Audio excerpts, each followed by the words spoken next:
And I guess when you look at Stanbic IBTC's numbers, really disappointing the market today. And I'm sure you wouldn't be able to talk too much on those numbers, but I'm sure also impacting the overall sentiment into today's session. Bunmi.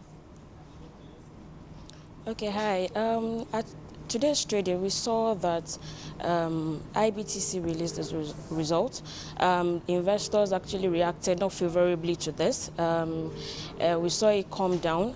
The share price actually went down to about limit low.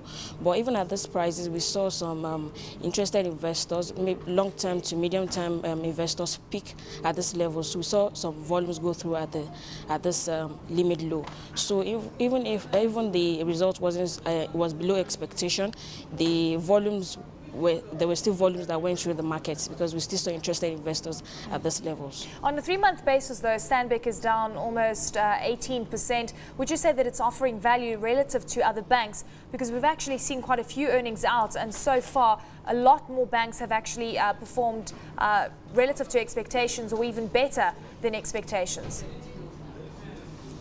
At these current levels, we see that medium to long-term investors see opportunities at this particular level.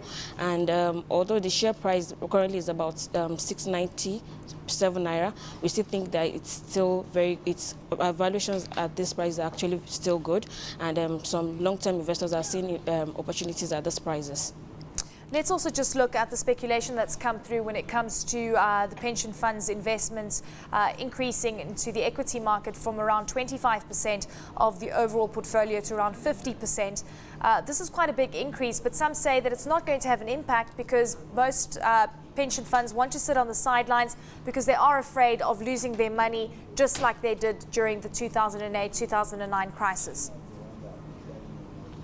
Yes, we don't expect to see an immediate reaction or an immediate response to this, but we think it's a good development for the bank, for the capital market, and if local participation can be increased, this will actually improve the capital market.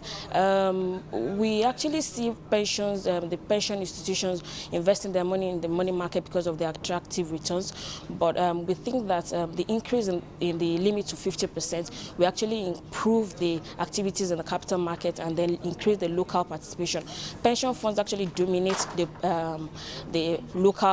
local investors, and by the time the percentage of their participation can be increased, and they actually take full opportunity of this, I think it's going to help the market.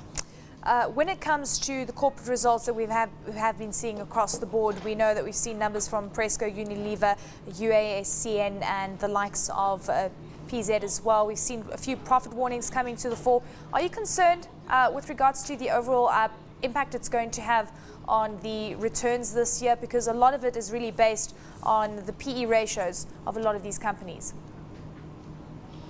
Like you said, we've seen a number of results coming to market. We've seen corporate actions. We saw the likes of Presco declare a dividend of 1 naira, UACN 1 naira 50 kobo, Unilever 1 naira 40 kobo. We think these are actually good for the market, and investors are actually encouraged to pick at these levels. But immediate reactions, we've not seen the immediate reactions yet, because we think it's going to take time before we start to see the reactions to this results. But generally, we think the results are actually very good, and corporate actions are encouraging. What's also quite interesting is that the Naira has been quite stable. We know that various bond auctions that have come to the fore, perhaps reiterating that it is going to be stable going forward. Is this your view as well?